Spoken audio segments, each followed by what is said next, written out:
semuanya, saya Syadelia Rahayu Fitri dengan NPM 2410631057.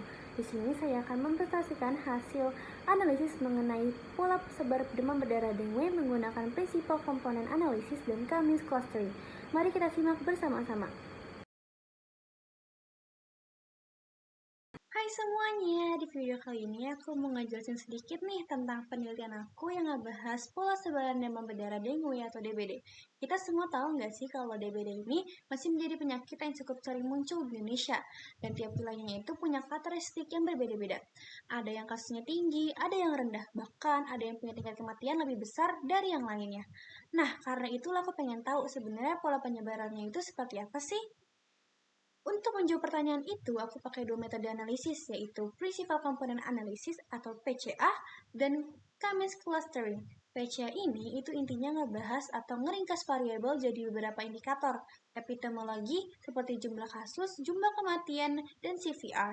Semua dipadatkan jadi dimensi utama yang paling mewakili data. Setelah ini itu, Cummings dipakai untuk mengelompokkan wilayah yang punya kemiripan karakteristik DBD, supaya kita bisa lihat nih, mana sih daerah yang serupa dan butuh pendekatan penanganan yang mirip. Data yang aku pakai ini berasal dari 21 puskesmas dan 10 kecamatan, dan hasil analisisnya ini cukup menarik loh. Dari kombinasi PCA dan Cummings kebentuklah 3 klaster. Klaster pertama ini adalah wilayah dengan kasus DBD yang tinggi tapi angka kematiannya rendah.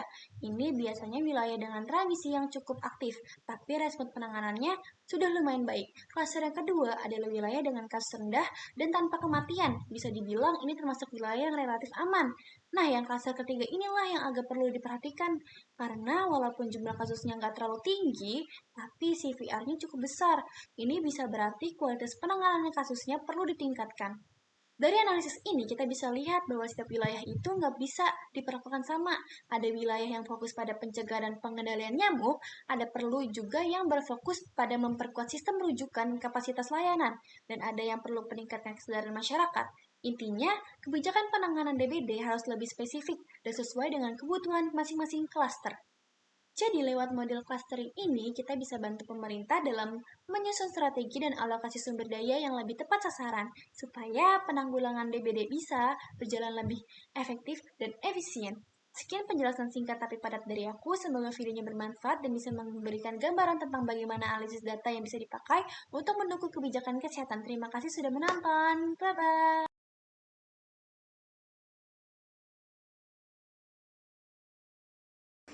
Pertama, kita pastikan environment plot kita siap dengan membuka device plot baru. Ini penting agar visualisasi kita tampil dengan optimal. Plot pertama menunjukkan hubungan antara variabel dalam ruang PCA. Kita bisa lihat hasil 3 variabel DBD kita. Yang pertama ada jumlah DBD, jumlah meninggal, dan CVR.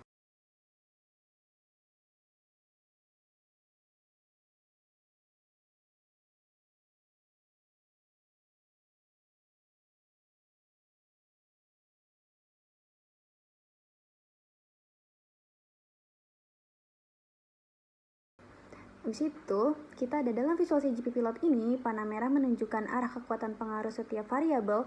Perhatikan bahwa jumlah variabel DBD paling kuat mempengaruhi dimensi 1, sedangkan jumlah meninggal dan CVR lebih mempengaruhi dimensi 2.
Sekarang kita lakukan clustering dengan Cummings. Kita set 3 cluster berdasarkan analisis Elbow method sebelumnya. Set seed 1, 2, 3 untuk hasil yang reproducible. Hasil clustering menunjukkan 3 kelompok puskesmas yang jelas terpisah. Klaster biru di kanan kasus tertinggi CVR rendah, klaster biru di kiri kasus rendah CVR rendah, klaster kuning di tengah atas kasus sedang CVR tinggi.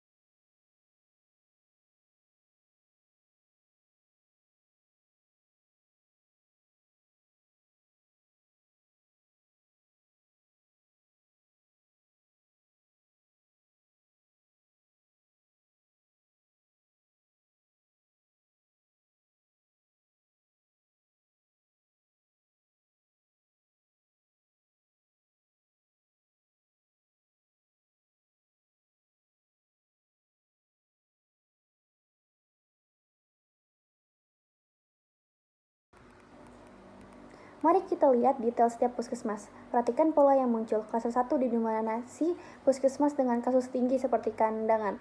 Klaster kedua berisi puskesmas dengan kasus rendah seperti Bajayau. Klaster ketiga berisi puskesmas dengan CVR tinggi seperti Sungai Pinang.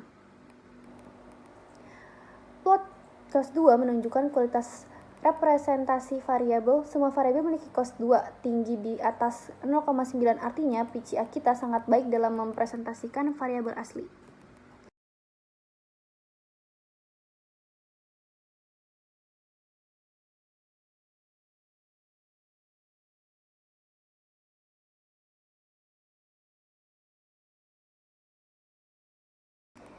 Plot kontribusi dimensi 1 menunjukkan jumlah DBD menyumbang 40% varians. Ini adalah dimensi beban kasus.